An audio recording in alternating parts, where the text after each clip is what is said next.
This is a follow-up to my first Steadicam video. That day I had just gotten the camera, or the Merlin, and spent a lot of time getting it balanced. I put on there 5 hours, and that's true because it took that long for me to watch the video and rewatch the video and follow the book.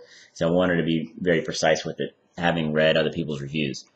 And the biggest problem I had was just figuring out where to mount the camera on the mounting plate. It ends up being hole H, which is like right in the middle. Should have been the first one just to try it.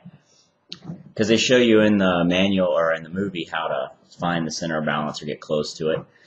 And I wasn't that good at it, so I just stuck it in the middle hole and it worked fine.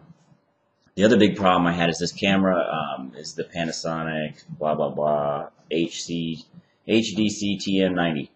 I love the camera, but it's super light, so it's right on the bottom edge of what you can use the Merlin for. So I actually added the hot shoe attachment, which I've never used, but I just used it to help give me a little more weight to the camera, and it seems like it worked perfectly.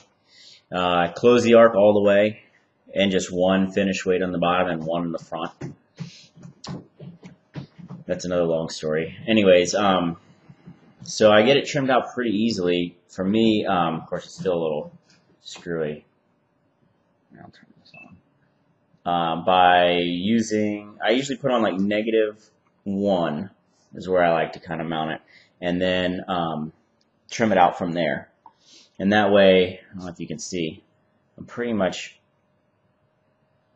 the gimbal is quite a bit forward of my lens, because my lens is very front heavy with the, of course, this is going to be the craziest video. The lens and the viewfinder make it like really front heavy. So anyway, but I can pretty much get most of the pendulum effect out of it, which is nice. And it's definitely a two-handed tool.